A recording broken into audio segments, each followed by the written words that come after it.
Mosala ya maloba sur Congo Mikili. Mandeko Balanzi à www.congomikili.com. Bote Nabino, merci mingi dans le lenge bo se connecter vraiment na site Nabiso o bo mesana kolanda mikolo nyonso bo mesana kolanda o la kisakabino vraiment ba reportage to pe ba émission moko ya malamu. Lelo na cadre ya Mosala ya maloba to yambi bandeko ya association solidarité ya Inga 13 ensemble na bango bayaki juste pour la soutenir école moko na commune ya Njili na quartier 13 école ebengami na kombo ya Yanda bayaki vraiment ko sala mo événement moko pour na proclamation ya deuxième trimestre pe ba remetaki ba moi quelque chose et encouragement et pas il y a le 5 premier par remetaki bango vraiment moi enveloppe moi quelque chose pour encouragement les tozana bango lelo yo tozali ko tokotuna bango moi ba question moi mituna ya koyeba association ezali association ya solidarité ezali nini utawa pe ezali ba objectif na ngoto pe ba ambition na bango ezali nini tokoye bango ensemble na bino na émission na biso ya journée ya lelo. Bote papa bote papa banana ko se présenter pe bandeko Balanzi bazali ko landa yo pesa bango kombo na yo e bisa bango soki ozali nani na kati ya association. Merci maman. Comme nangai Patrice Kola nazali mwana ya Njili justement na quartier 13 pe nazali ko représenter elle ya solidarité Inga 13 ya Kinshasa. Voilà na kanisi na mokuse présentation po yangai yango wana. Okay. Merci mingi papa tongito yeba zali association solidarité Inga 13 elinko lobani. Voilà. Association Solidarité Inga 13 ndengo yoki kaka na kombo na yango solidarité. Ezali sanga ya bana oyo babotani awa na quartier 13.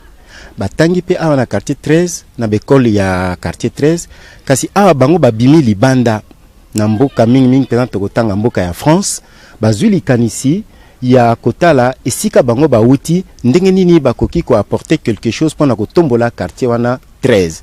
D'où likanisi ya kosala cette association wana otobengi lelo Solidarité Inga 13. Inga 13 c'est tout simplement quartier oyo pai bango bauti. Pe bango a basangani na France bakanite ba mener ba action ya liboso bango balingaki ko mener ba cibler école primaire 1 et 2 Yanda. Pona nini école primaire 1 et 2 Yanda justement mingi okati ya bango batangi wana baleki wana pe otango bango bazalaki na bolenge na bango awa na quartier 13 école oyeye bana ki makasi koleka po bandaki penza ebandeli ya kelasi ya bana ya mwa mikolo ya primaire ezalaki nde école wana Pentecôte otoza benga kala école Pentecôte kasi lelo oyo ebongwana ekoma école primaire 1 et 2 Yanda yango wana balobaki ke non to cibler ba action na biso ya ebandeli na école wana. Voilà. C'est quoi ton yeba? Pourquoi pas bozela ki kakate le 2 juillet pour la proclamation ya fin d'année bo poni kaka ezala na katikati yane. Merci maman pour la motuna wana. Omoni association Solidarité Inga 13 et Botami na année 2013. Pratiquement vers la fin. Alors sikoyo lokola posa ezalaki ya ko se faire voir na bateau yango wana baponaki deuxième trimestre sans que kozela fin de l'année. Pour l'année nikara baponi deuxième trimestre que fin de l'année. Omoni association o ndengi e botami batonio sauté o bauti na quartier 13 bazali ba adhérent na kati ya association wana mingi mbala mususu pe bazali nan ko hésiter bazali ko mona ngo lokola likambo ya liseki to likambo eza na avenir te bazana ko douter. Alors yangwana baninga o babandisaki likambo wana kuna na mboka France balobi te to bandana ba première action tant que sala yango mbele ekoki pe ko salisa baninga basusu o bazali nanu hésitant pour que bango pe ba s'intégrer ba yingela pe na kati ya association wana. Voilà pourquoi on ne pouvait pas attendre et que de musika fallait nan emonana pour na convaincre pe baninga mususu et en même temps que se faire représenter, que se faire voir au pi na kati ya population ya quartier 13 que voilà il y a quelque chose déjà o e botami o ezali prêt pour na ko sala quelque chose na tinate à quartier 13 et kokapé kotombwa malokola tokomona kapé bisika mususu. Voilà. Ok papa mais ba école to ebi ba école na kati ya na quartier 13 d'abord parce que bino la moni mingi bozaka ka na quartier 13 to moni que ba école ezali ebele pourquoi bino boponika kayanda Voilà, merci maman. Ndenge na lobaki yango déjà na kala na ba année 65, 66, 67 bekole ezalaki ya kotanga. Pe na tango wana école o ezalaki penza na vivacité na lolenge na yango ezalaki bobele école wana ya Pentecôte o lelo ekomi EP école primaire 1 et 2 Yanda. Alors donc yango wana ekomi ciblé eza référence pour na baye o babandi lisanga e tokokaki na biso pe ko tendre action na école mususu, mais en tout cas il fallait commencer na école wana o ezalaki référence parmi l'école o ekokaki kozala na tango wana. Ok, merci beaucoup. Motuna nangezali boye nengi na yeba lisusu. Eloko nini motivaki bino ete bosala association oyo? Merci maman pona motuna wana. Omoni bandeko tangu ba fandi kuna na mboka ya bapaya batali mais tokoki pe kosala nini pona quartier oyo biso touta. Toyebi ba réalité ya Congo biso tozana musika tokomona yango tokotala kango pe na bilili embalami pe tango bayaka baza kotala ba komona quartier koma boy école totangeza boy boy na boy na kanti soki botali même na niveau ya Facebook bokomona pe site ezali solidarité inga 13 ezali baza ko lakisa bilili ya ba différents coins ya quartier 13.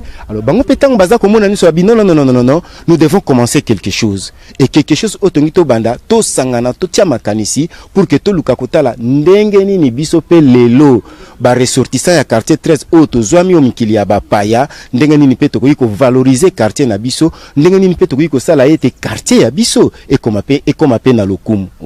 Voilà bandeko balandi natiki bino to landa muke na moi extrait ya école place to zalaki groupe ya Congo Mikili kitaki sur terrain na école wana école Yanda total nanu événement ndenge lekaki total activité ndenge lekaki bongo to kutena bino na sima. Na 2014 tokotala simate takinga sur takinga.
Parents oyo bayeta la président Yohana siko oyo balinga talisa bino ba oyo basali babe basali mpoete biso to sangana boye, c'est-à-dire bayana biso batanga awa bapanzana bakenda poto bepa mosusu babongisi balobi photo kutana baleki na biso balinga batelema bote mama pusana mamoke bazali wana ya solo ndenge bazali bayayo ya mosika te oyo azana ndembo oyo azali na makungu ye kuna na wei lisusu kiveta bazali bana na biso fe baleki kaka na ekole oyo tobeteli bango maboko makasi. Voilà. Ensemble. Qui êtes-vous? Qui êtes-vous? Nous sommes la génération des champions. Nous les enfants. Nous sommes la République du Congo.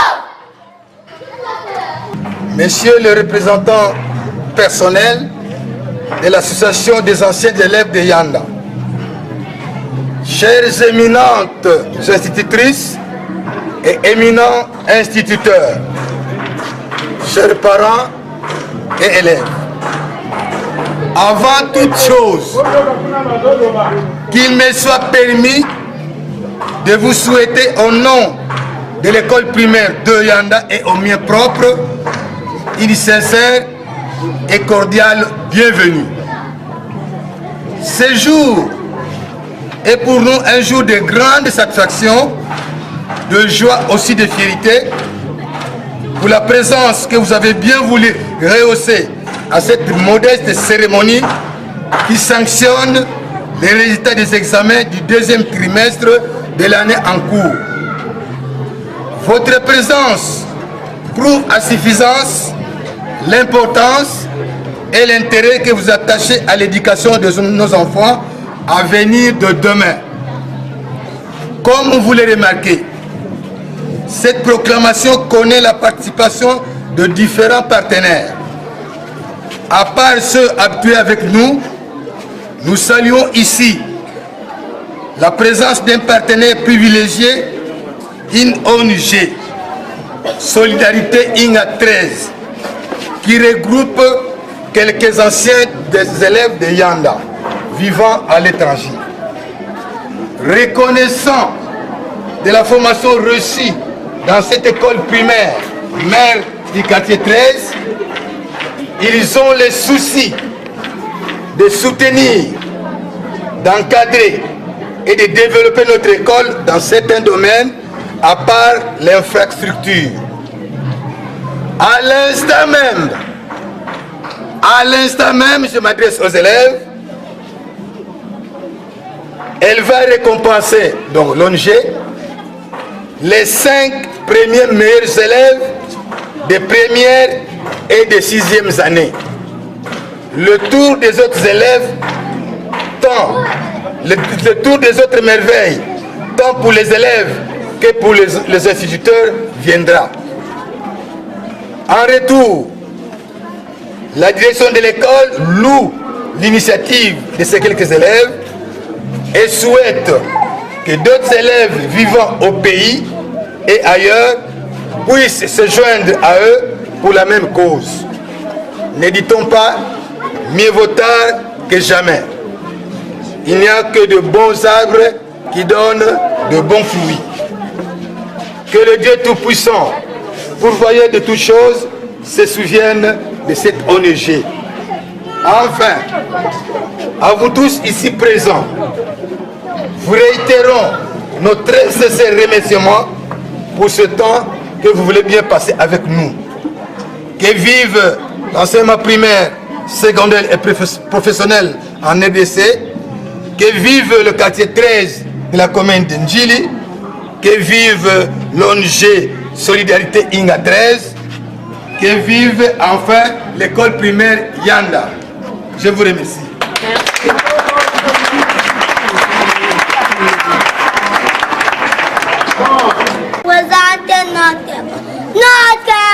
Notre école s'appelle EPD Yanda. Elle s'est ouverte sur la même mer qui porte des noms de l'école. Au numéro 49 dans la commune de Ndjili, au quartier.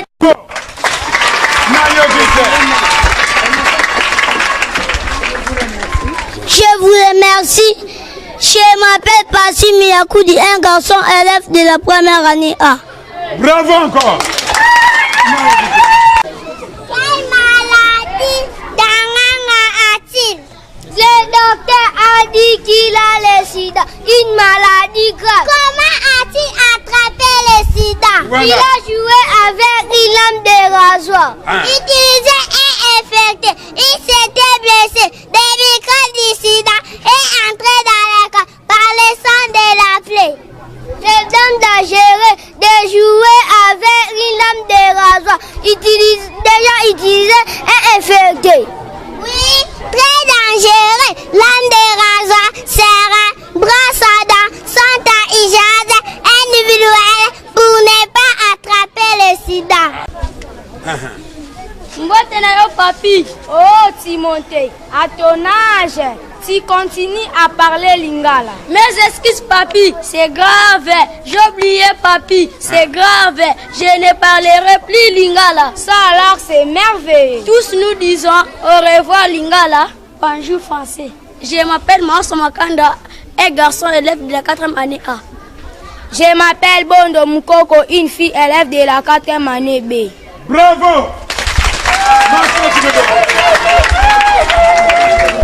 Chères éminentes institutrices et éminents instituteurs, chers parents et élèves, l'association Solidarité Inga 13 est une association des ressortissants du quartier 13, appelé communément quartier Inga, qui habitent la France. Cette association a vu le jour en 2013, toujours en France.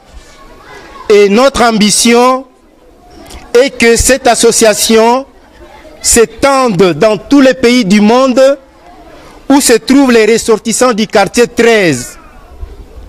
Le but poursuivi par notre association est la mise en place en des actions d'aide et de solidarité en direction des habitants du quartier 13 dans la commune de Njili à Kinshasa en République démocratique du Congo. Pour le moment, nos efforts se concentrent sur l'école primaire Yanda 1 et Yanda 2, appelée dans les temps école primaire Pentecôte. En l'occurrence, par l'octroi des enveloppes, comme nous allons le vivre tout à l'heure, d'encouragement aux élèves qui auront mérité à l'issue de cette épreuve du deuxième trimestre. Plus tard, nous allons étendre nos actions en distribuant des fournitures scolaires, des équipements sportifs, le paiement de frais scolaires pour les familles nécessiteuses, la création d'une salle informatique, d'une bibliothèque, etc. Nos projets à venir s'intéresseront au social et au bien-être des habitants du quartier 13. Et à travers votre média, nous lançons un vibrant appel fraternel à tous les ressortissants et amis du quartier 13 de la diaspora de s'associer à cette idée louable pour l'essor de notre cher quartier. L'union fait la force, dit-on. Je vais traduire un peu en lingala. Batata ba mama mbote na bino. Tozali association oyo bazali kobenga na lopoto Solidarité Inga 13. Inga ezali kombo ya quartier oyo tovandi. Bana mingi bayebi yango kaka na kombo ya quartier 13. Mais kombo nango penza juridiquement tobenga yango quartier Inga. Bongo association Solidarité Inga 13 ezali lisanga oyo ebotami na mboka France kuna na poto na bana oyo bauti babotami pe bakoli awa na quartier 13 pe mingi okati ya bango ndenge directeur alobaki baleki na école oyo Pentecôte oyo lelo tokobenga école primaire 1 et 2 Yanda. Bongo solidarité wana elingi kosalisa ba habitant ba ebanso bazwami na kati ya quartier 13 pe pona mikolo oyo association Solidarité Inga 13 ezali kotala mingi koleka école primaire Yanda 1 et Yanda 2. Ndenge bokomona lelo toko encourager bana ya première année na bana ya 6e année tokozongela yango.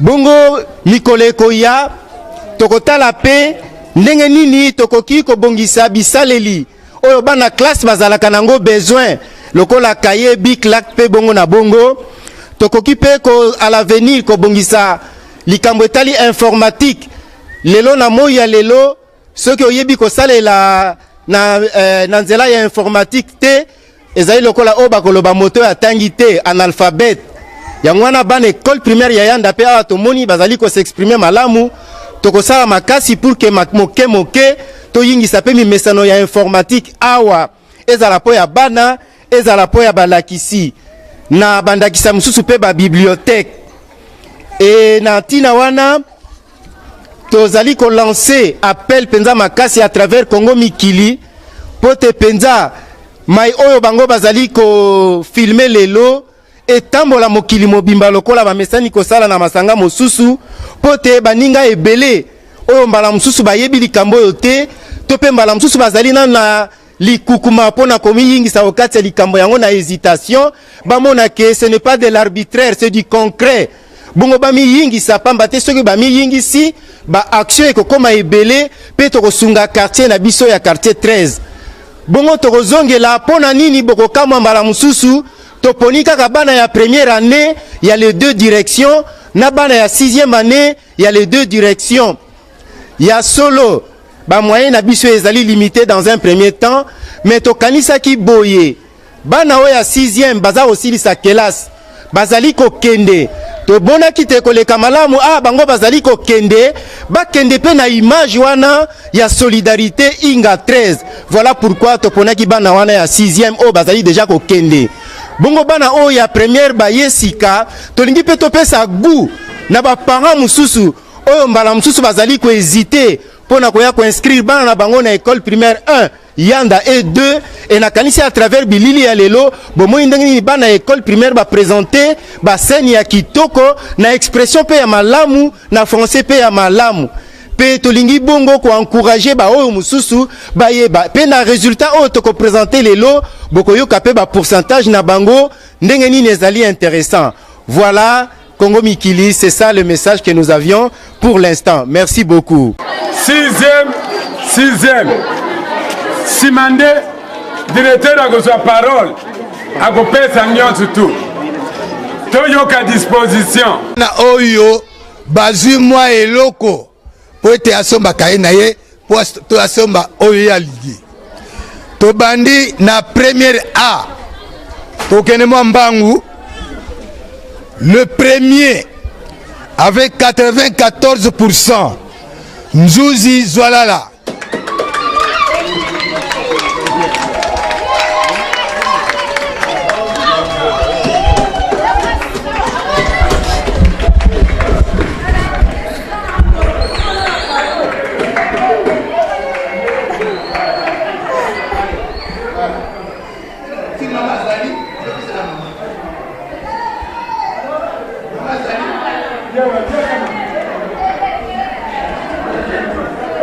Deuxième, Dona Kiambo. Félicitations. Félicitations.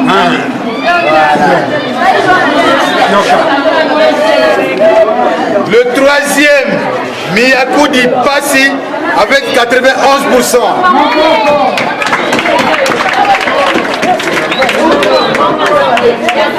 Félicitations Miyakoudi. Félicitations. Voilà. Quatrième, Kana Kisanga avec 98%. 83%.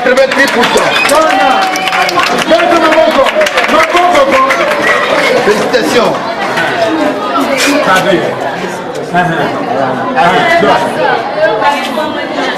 Cinquième, Diangi Emmanuel avec 88% aussi. Diangi Emmanuel. Félicitations. Diangi, félicitations.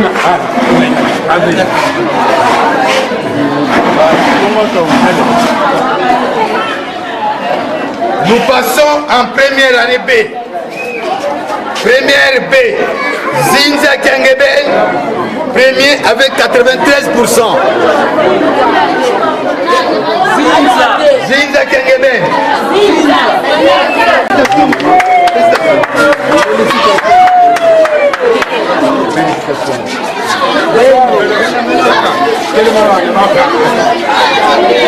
Deuxième, Asipa Ezem avec 83%.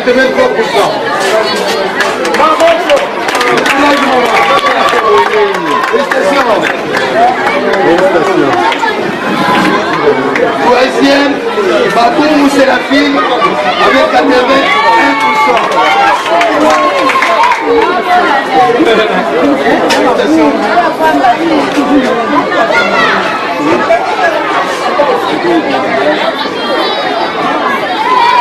Quatrième,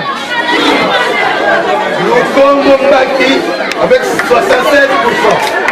Maboko.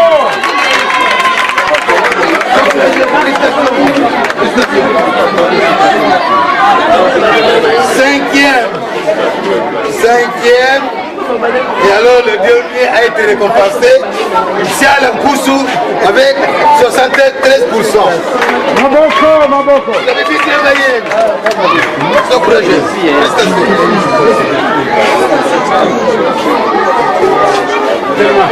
Il y a que les filles, hein? Merci. Sixième B, attention.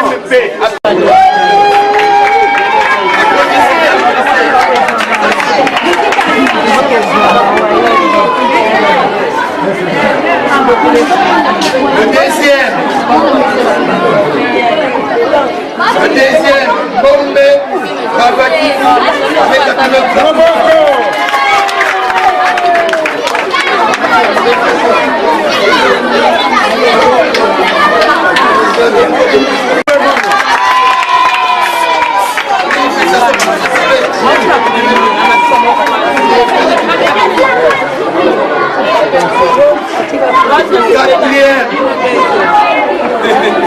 Quatrième,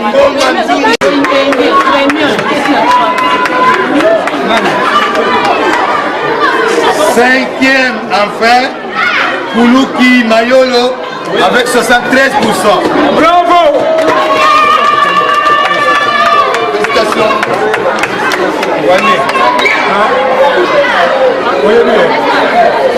Et nous avons terminé pour le moment.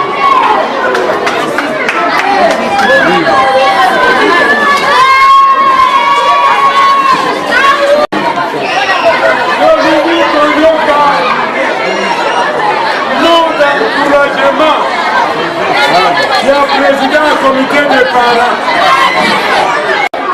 Bandego Babolingo Boboto activité à Tongo ya lelo et rappelé ngai makambo ebele et sengeli ezala bongo mais namoni baboti mingi bayete lelo nayebi pona nini mais tozwaki ba invitation esengelaki tozala toya to vivre activité scolaire ya Tongo lelo liboso na komo na bino bapara pe na kombo ya comité scolaire COPA oyo tozali kokamba awa na epe yanda tokotondo tokosenga tokopesa merci na association solidarité inga 13 oyo permettre lelo activité oyo esalama awo topesi bango merci na komo na bino baparent po ndenge tolobaka kaka bino nde soki botindi bana te moye activité pe scolaire esalama ezali te na komo na bino tosengi topesi merci na association solidarité inga 13 tosengi pe lisusu topesi pe lisusu ka merci na komo na bana oyo ya biso bana na biso oyo bauti kozwa ba enveloppe bazwi mbandu na ndenge basalaki mosala ya malamu na kati ya classe association oyo epesi bango encouragement émulation yango na kombo ya bana nyonso bazwi ba enveloppe ngai papa na bino nasengeli bino mpe napeseli bino merci na association solidarité inga 13 nakanisi lokola bolobi tokosuka kaka awa te ndenge toyoki ke bokokontinue na baaktivité ebele oyo kopermettre ke enseignement awa na kati ya yanda ezala kitoko yango mingi ya koloba ezali nango me tozali na esengo biso ba parents na activité ya tongo ya lelo ya salami awa ya voto pesi merci na bino ba parents boye pe na ndenge activité ngo esili koleka totoni nzambe apesa biso molai po surtout na association oyo malgré que na yoki adresse te awa na kati ya Kinshasa soki boza wapi me topesi bino molai vie molai ekende molai po ekole oyo surtout eza na babesoin ebele etombwama yango wana topesi kaka vi na bino mobima na maboko ya nzambe na baaktivité nyonso oyo bokosala merci mingi na oyo esalami lelo natondi bino kotondi naye kotika mwana nga po ayebisenga deyeke mama vendredi bakobenga baexamen na biso aparami les 5 premiers tokozwa $10 en tout cas nakotaki yango doute nga baki yo kozwa mama nga na kozwa yo yaka na ekole ye nde nabwe nakati kutu mosala nakati pena mosala yango namoni ke na ye mpenza kokoma na kope nekokuta ekomi na kobenga baexamen mwana nasepe nde mwana nga azwa enveloppe na 6e abimi 3e de la classe donc natoni na esengo donc sengo mpenza ya sire ya sir donc ekole oyo etika te continue toujours ke liboso na ana esengo makasi mpona mwana ngai asepeli mingi na makambo bosali boza kopesa bana na biso courage mpo bazala mayele batanga malamu mpo ndenge bamoni boye omonike balama na courage mpo ndenge bopesi bango baprime d'encouragement donc kopesa bango makasi mpo batanga malamu vraiment merci mingi na likambo bosali tosepeli mingi biso bapara naye kotika mwana nanga awa bana nanga misato batangaka awa sikoyo nasepeli mpe eloko impression na ezani to mpe liloba na ezani mpona événement oyo tukoleka liloba nange eza pena ntuka napesi bino merci nayebi te so bouti wapi me nasepeli pena mpo bozwili bana na biso engagement kopesa bango prime oyo biso baparent kutokokaka te donc prime d'encouragement tosepeli pena mwana nanga kambale yaka nanu naza na bana misato bango misato bango nyonso misato bazwi baprime bazwi moko kaka moto azwi nga nakanaki nazwa 30 naye komona kaka 10 me nasepeli kaka mpo nayebi ke bayaya mpe bazwaka na bango otika mwana mais malheureusement oyo esalami mpona banini mpona bana mosusu esali ngai esengo malgré mwana nga aza na kati te puiske ngai naza na bana ya première mais vraiment baresir te mais na mosusu aza na 6e mosusu bana na 2e mais vraiment esali ngai esengo vraiment activité ou bien encouragement bani kopesa na bana ezalaka mpona lelo te vraiment ezala mpona libela puiske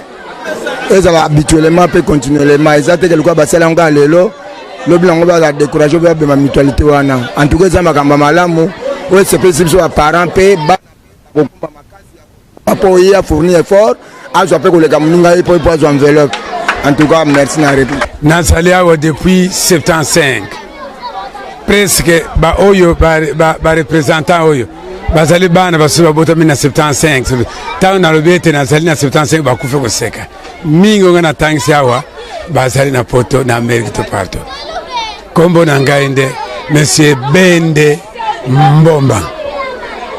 mboma presque baoyo atangaki awa na yanda bayebi ngai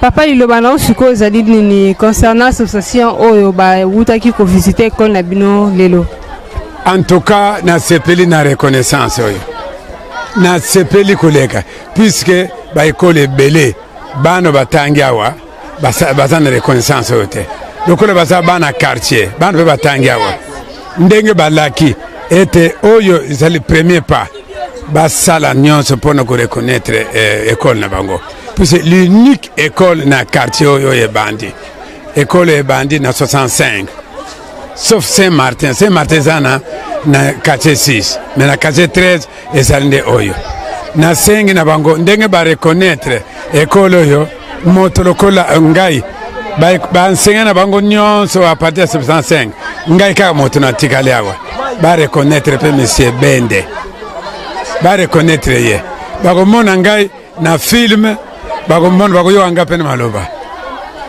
bamise nyonso bakenda nga moto natikali napesi bango mbote eloko oyo basali bazwa yango na pete te nakoloba nini ba renforcer yango de manière que bato baza komona yango na petepete bakamwa yango. Merci mpona bino bato yo kosala service, merci liso mpona bango bato asi elekanisi oyo nzambe apambola bango. Oui, nazalaki molakisi na ntango, mais actuellement nazali mpe révérend pasteur na église protestante. Na église protestante nakobanda kobondela mpe mpona bango nyonso de manière que makaniseli bango ekende liboso na soki wani. Na 2014 tokotala nsima te takinga sur takinga. Voilà bandeko tozongi lisusu na plateau na biso wana toti kolanda ndenge nini événement wana elekaki ndenge nini vraiment activité wana elekaki tomoni ba parents tomoni ba élèves pe bazali ndenge bazalaki motivé tomoni vraiment bazalaki na ba point moko vraiment ka ya likolo tolobi que wana bazali vraiment kotanga bazali comprendre vraiment classe na bango au sérieux tongi to tuna motuna lisusu papa na ngana na yeba tomoni ba parents basepeli na geste wana bosalaki ya ko remettre na 5 premiers élèves moi quelque chose na enveloppe question nangezali tomoni pe bana wana condition bazali et là te na bango ya uniforme tomoni yango vraiment nengezali bien que toyebi que pays na biso zali na moi condition moko ya malamu te pourquoi pas bo sala ki on directement ou bien bosomba uniforme to pe bosomba sac ya sika bosomba sketch ya sika ou bien ba livre pour na bopesa bana na batanga lisusu pour que savoir na bango et matali lisusu plus au lieu bo pesa bango bo remettre bango $10 na kati enveloppe. Merci maman pour na motuna wana. Ce qui landaki moi muke malamu ndenge to lekaki na école wana na moya introduction to lobaki ke bon c'est une première action oyo biso to sali sikao et cette première action ezalaki beaucoup plus pour nato se faire manifester et en même temps pe oui eza une invitation ya ko sali sabaninga mususo bazali nan kotia tembe na likambo oyo bakoka komona ke c'est vraiment une réalité et ba posa oyo le bon eza vraiment biso moko petang tozota na bilili pardon tant que tu sur place kuna évidemment tout le monde a ni ba condition ya bana et là telina bango même pesa makolo bilamba eza penza malonga mingité mais au fait biso pe l'association ya biso toko travailler en fonction ya ba moyens o biso toko rendre toko tia disponible pour que toko ka kusunga bana wana na mwa makasi koleka et ko sapeka ka bana wana te mais ndenga na lobaki et ko tourner tout autour ya ba action toko sa na kati ya quartier 13 et ndenga pe na lobaki que l'émission que nous sommes en train de réaliser et comme Melabiso Makambo Matomba Ebele entre autres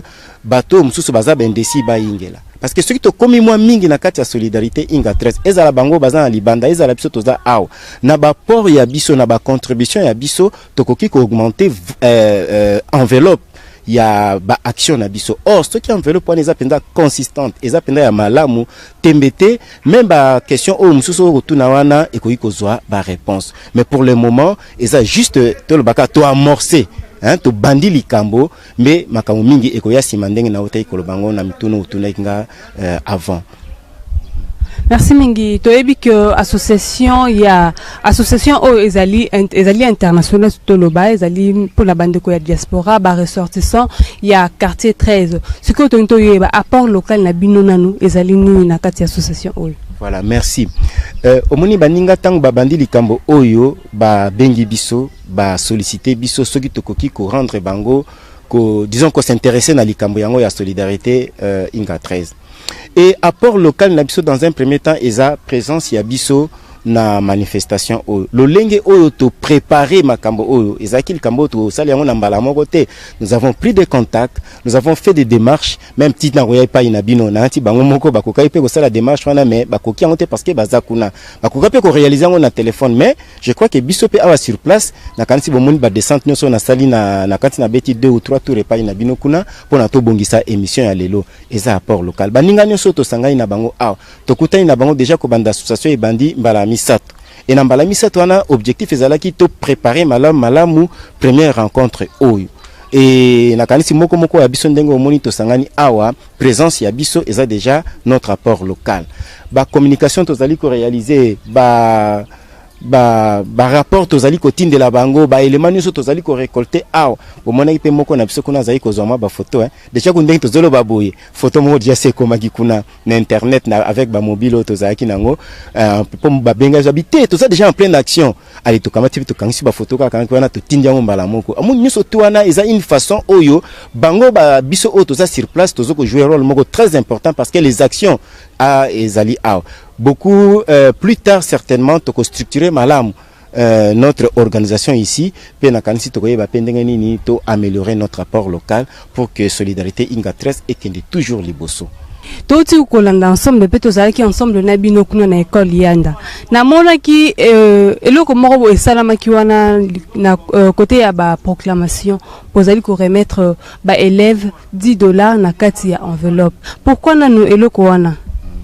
Justement ndenge na répondaki na mutuna na yo mususu wana tolingaki ko se faire remarquer bato bayeba ke solidarité inga 13 et si e bandi pe na objectif ya ndenge tolobaki ko sala maso pour que quartier 13 ya biso pe etombwama tokozongela ngo peut-être moi mukesima mais tangu totali mais tokoki ko se manifester ndenge nini na kati ya école wana oyo suka mingi kati ya biso bazwamaki batangaki pe basilisaki pe école primaire na ya bango tolobi bon voilà commençons par une petite action oyo moni lelo to lokola les 2 vacations eza na 2 6e na 2 premières to cibler les 5 premiers élèves pour les 2 6e et les 2 premières dans les 2 directions et puis c'est lokola 40 élèves. Alors, tu débloques qui montant moko ya $400 auto répartir na $10 par élève, les 40 élèves pour les kokisa 400 wana yango to monaki ezalaki pona biso une première action oyo et ko senga ba action msuze ko ikolanda sima na yebite soki peut-être na lobela bino yango déjà na yebite.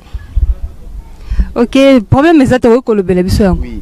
Alors, biso a na solidarité inga 13 lelo oyo to bandi na remise ya ba enveloppe wana mais posa ya biso ezali que ba action sociale oyo to koki ko sala ko ban de toutes les façons ba action na ikotala kaka école Pentecôte mais kotala quartier 13 nyoso mobimba cible na biso population cible na biso ezali quartier 13 et sika ba ressortissant ya solidarité inga 13 ba zwami yango to cible wana. Alors outre petit geste oyo to sali juste pour se faire remarquer et ko inviter pe baninga msusu ba mona ke no likambo to bandi eza pinda likambo ya sérieux ba s'adhérer pour que ceux qui ba s'adhérer ba contribution na biso ekobakisama etembete auteur pe ba action na biso pe ekobakisama.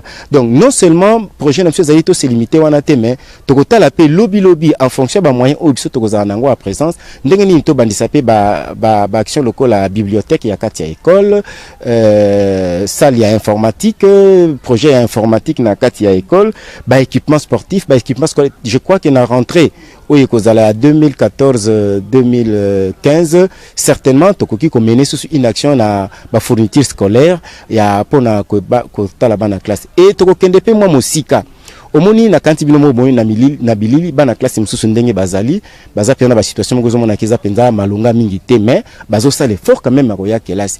Mais on va aller plus loin. Il y a des familles aussi mona mwana za mayele mako akotanga te ce qui to cibler bango avec beaucoup de précision tokoyeba pe kotala ndenge ni tokoyi ko venir en aide na bana wana tokoyi ko par exemple bon voilà on prend en charge les frais scolaires ya bana wana. Donc nous surtout wana eza ba projet na biso et d'une manière générale tokolobaka que ba projet na biso monsieur et que s'intéresser na social et au bien-être des habitants du quartier 13. Yangwana justement a anticipé à travers votre média tozana posa que beko ezala penza makasi pour que ba ndeko na biso mususu o pe bazwami non seulement na France mbala mususu na Belgique na Hollande bisika nyonso na Afrique pe ao même pe biso moko awa na quartier 13 oyo kaka miyebi ki azali ressortissant ya quartier 13 aluka komi yingi sana kati ya likambo oyo pamba te ezala lokumu pona quartier na biso. Voilà.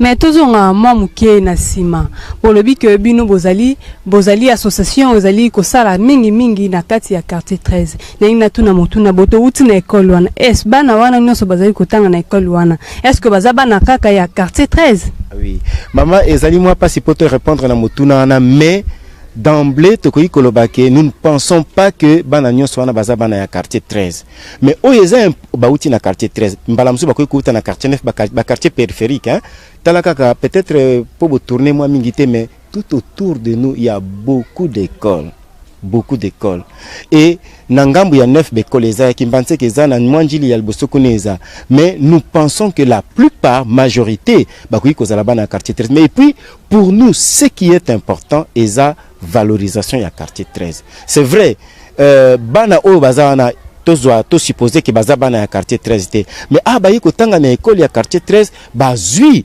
bénéfice ya solidarité inga 13 o baza ko soutenir ba action ya quartier 13 mbele pe ko iko comme appel interpellation ya baboti basusu ne sika te batinda ka bana na bango mosika tika ba ya kotsa bango na kati ya école o iza ya bango moko comme ça bana ba ozala na distance pe ya molaite ya kotanga et puis na kanti bino mo bomoni bana ndenge ni baza ko s'exprimer kitoko botala bano la 6e nature ami balé les 5 premiers wana ba 90%.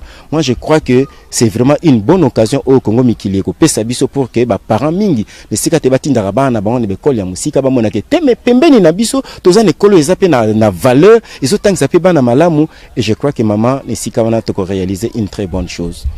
Et mutuna nanga esuka ezali boye tomoni bino association ezali juste focalisé kaka pona ba école topé boko kende susu libanda ko kende susu mama musika. Voilà, merci maman. Ndenka nazo bandela ka mai na lobaki toko se limiter na école te.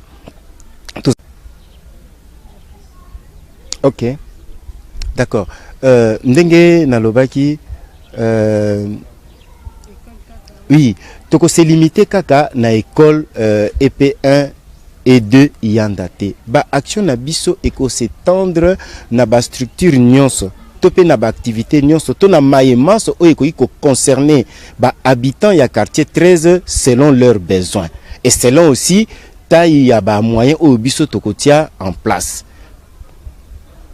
Oui, au montant de l'obaki par exemple, nous s'intéresser na social et au bien-être des habitants du quartier 13 et talika awanate. Tokoki kota la pe ba famille nécessiteuse, o mba mususu pe bazana ba difficulté ya survie. Tokoki kota la pe dans quelle mesure tokoki ko apporter quelque chose. Tokoki kota la pe ba action de masse salubrité par exemple. Tokoki ko conscientiser pe ba par exemple la population.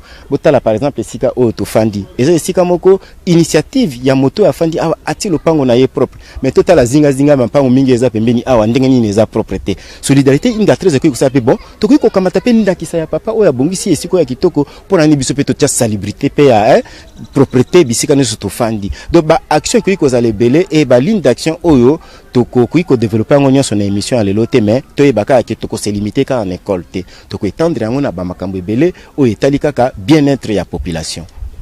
Merci mingi bande ko balandi wana to uti kolanda lolenge kani papa a uti ko répondre biso na ba question na biso na zasio bolandi na avec attention pe na bokebi nyonso bolandi vraiment na pesi bino encore merci pour na lolenge bo se connecter ki donc to pesa papa maloba suka moi message na suka et pa ya bande ko bazali kolanda ye na mikili ya libanda to pe bande ko ba diaspora pe o pesa numéro de téléphone peut-être association na bino est intéressé bango peut-être ba ko lukama numéro ba benga yo o pesa bango. Oui, merci. Na niveau ya Paris, tokopé Sabino ba numéro mi balé 0033 667 40 38 53. Wana tokozwa président na biso kuna na Paris et puis deuxième numéro est 0033 660 54 41 40 nde tokozwa secrétaire na biso Simon Matumona. Na Kinshasa awa tokoki kozwa ngai na 089 80 76 811 tokoki pe kozwa secrétaire ya biso Yolande, c'est encore comment le numéro 081 811 62 51. Voilà, Walande ba contact nabiso et nakanisi comme mot de la fin, toko souhaiter vraiment que baninga o bazali kolanda biso to o balandi biso bazwali kamboyo à cœur. Tous les ressortissants ya quartier 13 to simba likambo na maboko ezali kambo ya biso moko, l'union fait la force. Toko lulaka ba quartier mingi ya mboka Congo ya Kinshasa pona nini te quartier ya biso quartier 13. Alors baninga na biso tolingi ko oser pour que lobby quartier 13 est comme aussi une référence au quartier ba quartier o efandi na quartier mboka Congo. Merci. Merci mingi na bino no sobozala ki wana connecté branché pour na kolanda biso ezala ki na cadre ya émission na bino bolanda ka ya mosala ya maloba vraiment ezala ki présenté par moi votre présentatrice Julie Biuma na sima ya caméra wana tozala ki na Yann Mbala yende azala ki vraiment na sima ya caméra pour na assurer reportage ya mokolo ya lelo to comme vraiment na suka ya émission na biso. Je vous dis un grand merci et on se retrouve très prochainement. Merci. Na 2014, Tokotala Simate Takinga sur Takinga. Après la construction du studio à Montréal, Canada, Congomikili.com, le seul chemin qui mène à l'information sûre, ouvre ses portes à Paris, France. kozela te ndeko benga sikoyo pona kosala promotion na yo to ya business na yo pe okozwa réduction ya 20% sur facture na yo. Contact 0033 75 83 018 71. Notez bien, offre valable jusqu'au 15 avril 2014.